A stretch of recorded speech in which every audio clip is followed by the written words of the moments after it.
Shalom! Nessa semana vamos falar sobre a Parashá Itró.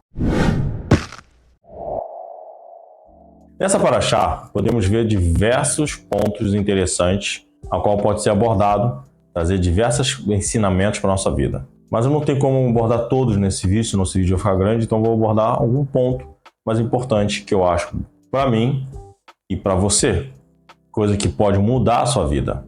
Vamos falar nessa Parashá, mostrar um pouco dessa Parashá, que Itró, sogro de Moshe Rabbeinu, a qual estava em Midian e escutou o relato dos milagres que aconteceu no Egito e também o milagre do Mar Vermelho. E soube do ataque de Amaleque sobre Israel e que Israel também venceu esse inimigo após atravessar o Mar Vermelho. Itró, com a sua filha, esposa de Moshe e filho de Moshe, neto dele, foi ao encontro de Moshe. Chegando lá, foi bem recebido por Moshe e Moshe pôde contar todos os milagres. Ele ouviu da boca de Moshe Rabbeinu. Ali Itró também vê que Moshe era uma pessoa que estava sendo sobrecarregada, que estava era um juiz que estava julgando todo o povo. Então toda hora tinha pessoas trazendo dificuldades para que ele pudesse julgar.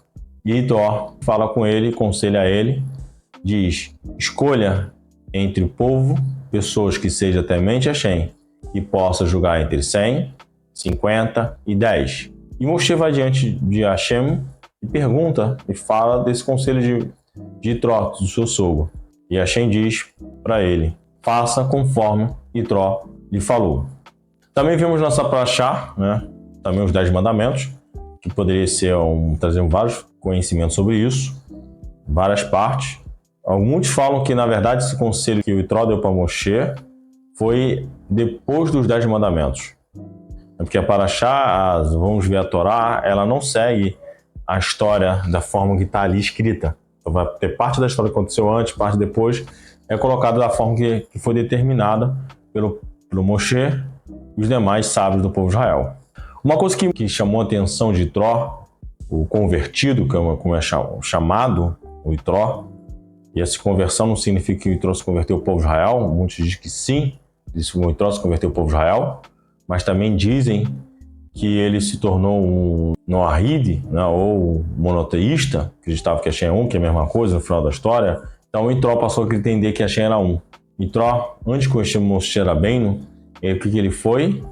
Um idólatra. Só que você vê a diferença de Itró para outros idólatras, que Itró estava procurando a verdade, buscando o significado verdadeiro do mundo. E quando ele soube da história do povo de Israel e quem era Hashem, ele entendeu quem se era Hashem de verdade.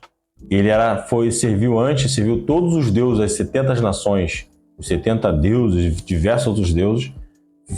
Ele foi sacerdote, não só foi um simples cidadão. Ele foi lá e estudava aquela religião, aquela seita, aquele pensamento, e ao ponto de se tornar um sacerdote. Fazer todos os sacrifícios, tudo que se determinava aquela seita, aquela religião, para poder se aproximar daquilo que ele buscava, que era a verdade. E quando ele escutou quem era Hashem, ele entendeu. Uma das coisas que chama a atenção de Itró também, que a gente pode ver na nossa Parashá, é que ele entende que Hashem julga o mundo com medida por medida. O que significa isso, Michel? Nós vamos ser julgados da forma que nós julgamos, que fazemos, entendeu? Nesse mundo. Se uma pessoa é uma pessoa verdadeira, tranquila, ela vai ser julgada. E aquele que é mentiroso, aquele que é pilantra, ele vai ser também julgado dessa forma. Itró, ele pôde testemunhar, que o faraó, ligando um pouco aqui umas paraxás anteriores para você entender, que o faraó, quando ele cismou que ele determinou que todos os filhos de Israel que nascesse homem fosse jogado no Nilo e morresse para morrer afogado, o faraó sabia que Hashem não ia mais condenar a humanidade ao dilúvio. Ele sabia que Hashem julgava a humanidade medida por medida, então não seria mais com um dilúvio. Então não teria problema do Egito todo morrer afogado. E como ele sabia disso? Porque isso aconteceu no dilúvio. A geração do dilúvio, aquela geração estava totalmente pervertida, as pessoas não têm ideia disso. Quando Hashem fala que o único homem justo que estava entre eles era Noé, As pessoas não entendem que era que Noé e sua família era o único. Na época que a gente escolheu Noé, ele somente não tinha filhos ainda. Então toda a humanidade estava corrompida. Toda a humanidade estava corrompida. E a corrupção da humanidade estava gigantesca. Eles não queriam seguir ordens, não queriam seguir leis. Eles queriam seguir a sua própria vontade. Como a humanidade diz hoje, as pessoas dizem, o importante é você ser feliz. Era assim, né? Seja feliz, mas faça o que você quiser. Nós estamos falando, eu vou falar algumas coisas brutais que eles faziam. Imagina, o cara olhava para uma mulher, achava ela linda, era esposa de outro homem, ele matava o outro e roubava a esposa do outro. Ele tinha algumas mulheres para reprodução e algumas para exibir. Às vezes essas mulheres lindas, ele tinha elas só para olhar para a beleza delas, não tinha nem relação com elas, só para poder se sentir atentado, mas como ele não queria estragar aquela beleza, ele tinha relação com as mulheres que era para reprodução e não com essas. Eles pegavam animais, arrancavam membros dos animais vivos e comiam o animal vivo, sem entender a crueldade que a humanidade estava naquela época. E diversas outras crueldades, que a gente poderia falar aqui pesada, de ter relação. Chegava um ponto de muitos interagir com animais como se eles fizessem parte da humanidade de igualdade, como alguns propõem hoje, essa burrice. O cara olhar tipo uma cachorra, uma égua, ou uma mulher também, olhar para esses animais e começar a ter relação conjugais. Imagina um cara olhar um animal, escolher como esposa. Aí alguém pode dizer assim, não, mas isso já acontece hoje, Michael. Mas isso era algo comum, entenda isso. Se você fica espantado do que está acontecendo, naquela época não tinha esse espanto, entende? Então é algo comum. E Noé se destacou era um homem se destacando com sua esposa entre essa humanidade que estava totalmente corrompida. Ele sabia que existia um Criador, que Hashem estava lá, mas eles viraram as costas para Hashem. E falaram, não queremos seguir as tuas leis, não queremos seguir a tua vontade.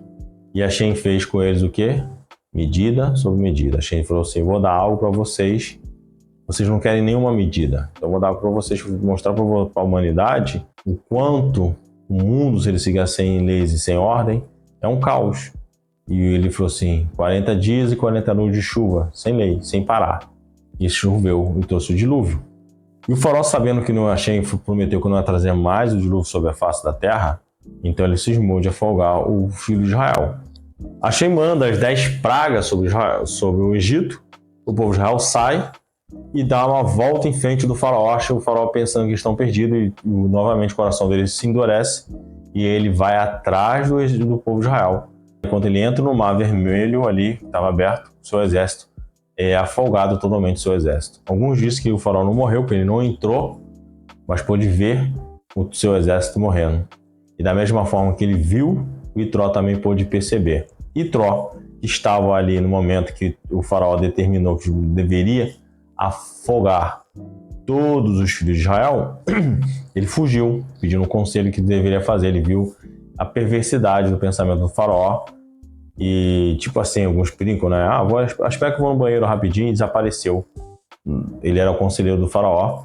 Tinha lá também o Bilã, que foi um dos que aconselhou o faraó a matar os filhos de Israel afogado.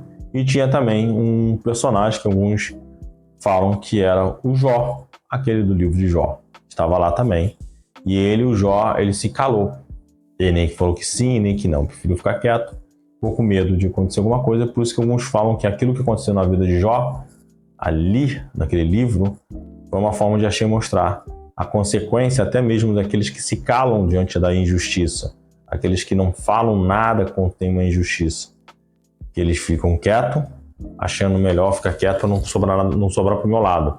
Então, onde que o mal vence, se eu, de repente ele tivesse pronunciado ou fugido também, ele não estaria participado, mesmo não querendo participar.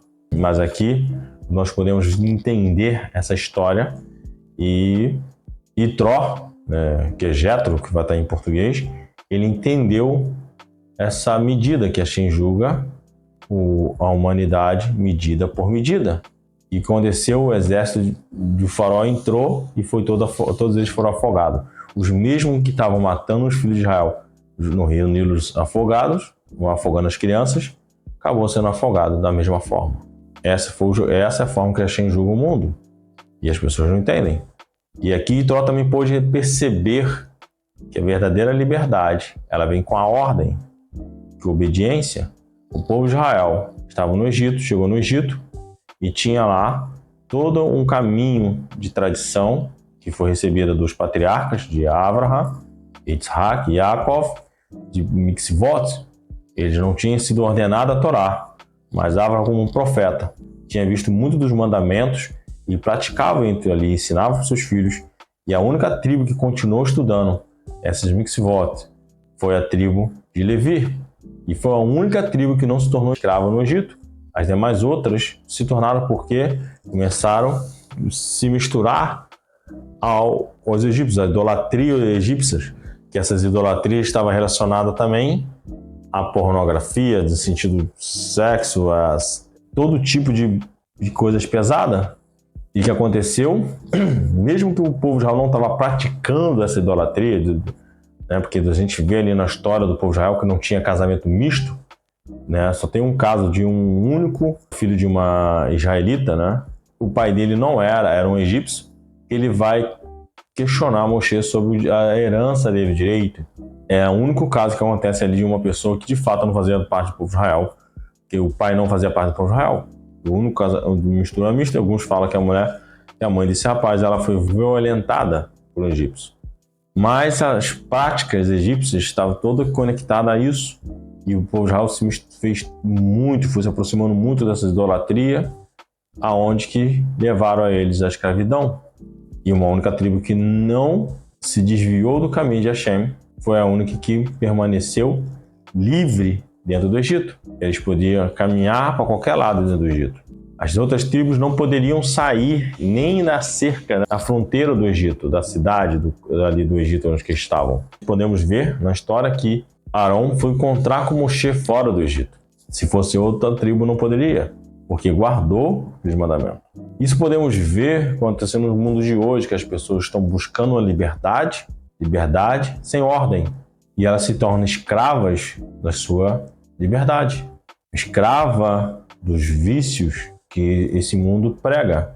As mulheres hoje, com a sua liberdade, infelizmente, na Europa, hoje temos uma consequência gigantesca de mulheres tomando antidepressivo. Uma quantidade gigantesca de remédios antidepressivos sendo vendido para tal felicidade, sem ordem. E vemos também homens indo para o mesmo caminho, porque a serpente do feminismo deu fruto para a mulher comer e ela comeu. De tal liberdade foi impregnada com essa mentira que se você comer, fazer isso, você vai ser feliz. Hoje as mulheres têm menos filhos, cada vez menos, diminuindo, cada vez menos infelicidade aparecendo entre as mulheres e entre os homens também. A sociedade hoje parece estar crescendo, mas daqui a um dia nós vamos ver um baque gigantesco na sociedade. Muitos estão virando idosos, infelizmente vão morrer, que faz parte da vida. E a sociedade, que hoje está em 8 bilhões, vai diminuir. E a consequência é cada vez mais por causa da falta de ordem. Vivemos numa geração de pessoas que só querem receber e não ver os seus próprias falhas. E só vive acusando os outros. Se eu erro, não foi eu que errei, é ele que errou. É ela que errou. É ela, é ele. Acusações. E não tem reconhecimento, sentar e parar para analisar. Temos uma geração que é ingrata cada vez mais. As pessoas recebem ajuda e de vez ela agradecer, ela cobra mais. Eu queria mais, você tinha que me dar mais. Vemos isso nessa geração, se aproximando cada vez mais da escravidão do prazer, né? As pessoas querem as coisas fáceis, cada vez fáceis. E as pessoas esquecem que tudo que ela faz, ela vai ser resumida aquilo. O Neymar, lembra-se disso, o Neymar sempre vai ser reconhecido como Neymar, como Romário. Quando você olha para o Romário, você lembra hoje do Romário como jogador de futebol. Hoje também lembra ele como senador. Então tudo que a pessoa vai exercendo, ele vai levando aquele carimbo. Pá, carimbo, vai sendo carimbado com aquilo. Se você olha para o seu Zé, que é o pedreiro, o seu Zé, se for a vida dele toda pedreiro, quem conhecer ele vai se amar. Conhece o seu Zé, o pedreiro, todo mundo vai saber quem é ele. Entenda isso. O jogador de futebol, o ator, a atriz, entendeu? A Marta, jogador de futebol.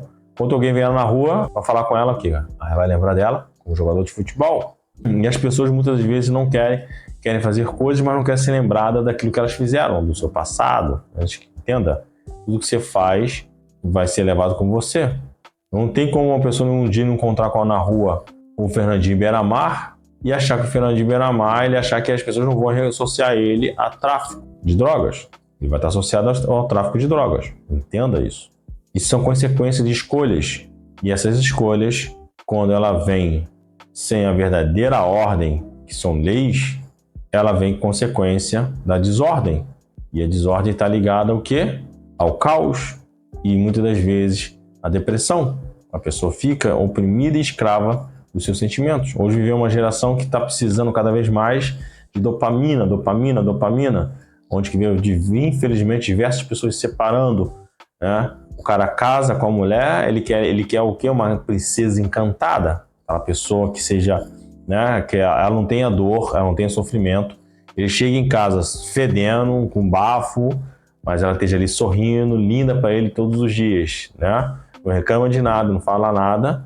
E da mesma forma, a mulher que é um príncipe encantado, que supra todas as suas vontades, que traga para ela, que cubra todas as suas inseguranças, a sua autoestima quando estiver baixa, ele levante ela, ele fala assim, eu tenho um príncipe encantado que me trata, que me leva para fazer o cabelo, todas essas questões todas que foi inventada pela mídia, pela sociedade, para escravizar o ser humano, e as pessoas querendo um dinheiro fácil, querendo ficar rica, né? Então hoje, infelizmente, você vê vídeos de pessoas só se preocupando com isso, como faz para dar golpe. Essa é a realidade. Você vê vídeos de pessoas, elas não falam não literalmente dessa forma, mas você vê nos vídeos, às vezes, advogadas respondendo, pessoas falando em dar golpe, como dar um golpe no outro, como conseguir ter benefício do outro, da outra. É isso que as pessoas estão buscando hoje, ter benefício rápido. Quero ser rápido. TikTok, dancinha, TikTok sem responsabilidades, entendeu?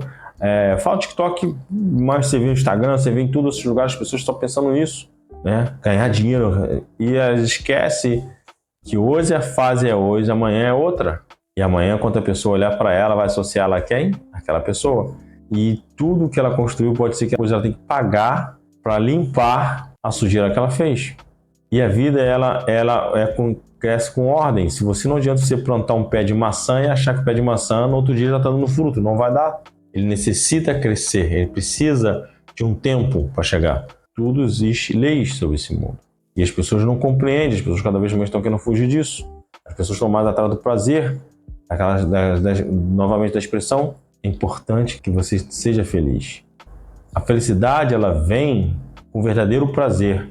Você que já fez se formou numa faculdade ou conquistou algo, que teve que lutar, um curso, um trabalho, uma empresa que montou, aquilo que você está fazendo, uma casa que você está construindo ali, tijolo por tijolo, porque você não tem dinheiro, mas está construindo. Quando chega no final daquilo que você construiu, tijolo por tijolo, seja a sua faculdade, seja o seu curso, seja o que se for, no final vem o que? O prazer da conquista. Ali você sente o prazer e a verdadeira felicidade. Não esse prazer que está tudo rápido no nosso mundo. Isso eu digo para você, que estou dizendo para você, também é para mim. Nós vivemos nesse mundo que tudo tem que ser rápido, dinheiro rápido. E você vai ver os grandes homens, os homens mais ricos, não construíram as suas fortunas de uma hora para outra. Você vê ali o Elon Musk, que é o mais famoso entre toda a sociedade, dos homens mais ricos do mundo, que eles, hoje é um dos mais ricos do mundo, não construiu o que ele construiu, o seu império, de uma hora para outra.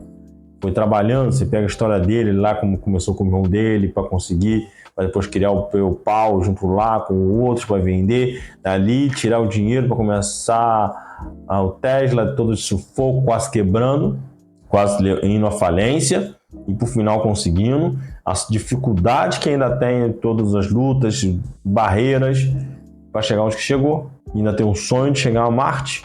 Eu digo, depois que eu conheci o Elon Musk, eu digo para as pessoas, nenhum sonho é impossível, desde que você se aplique a ele.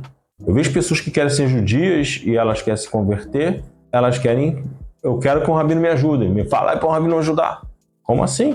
Eu conheci um amigo que se fez a conversão ao judaísmo, levou 14 anos para se converter. Insistindo, não foi 14 anos sentar na sua casa olhando para o mundo, para o céu, achando que o anjinho cair lá do céu. Quer vir um Goku na nuvenzinha para ele subir em cima. Não. Ele foi para São Paulo, de São Paulo foi para o outro lado, trabalhou lá, era pedreiro, entenda isso. Mudou, saiu do Nordeste, foi para um lado, foi para o outro, batalhando, enfiou a cara até que veio para Israel, conseguiu se converter aqui em Israel. Essa é a questão que o ser humano tem que entender. As coisas que eu quero são passo a passo, é trabalhar, conquistar, amadurecer. Isso vem com ordem, vem com leis, e na nossa vida nós necessitamos da qual ordem? A Torá. Que Hashem entrega no Monte Sinai, os 10 mandamentos, o povo de Israel. Ele fala assim: estou tirando vocês da escravidão e dando para vocês a liberdade, a verdadeira liberdade, entregando para vocês na mão de vocês a Torá. É isso que eu estou tentando passar para você e até mesmo para mim. Essa mensagem que eu dou para você é a mensagem que eu tenho refletido, eu tenho pensado, eu tenho que trazer para mim. É a ordem, entender que cada coisa que eu quero necessita de passo a passo. Um passo, conquista um pedacinho, conquista outro pedacinho. E eu sei que é difícil, não é fácil, mas é assim que a vida é. Necessita de leis, ordens. Eu espero que esse vídeo possa lhe ajudar. Se você gostou desse vídeo, peço que você compartilhe, dá seu like e até o próximo vídeo. Um abraço.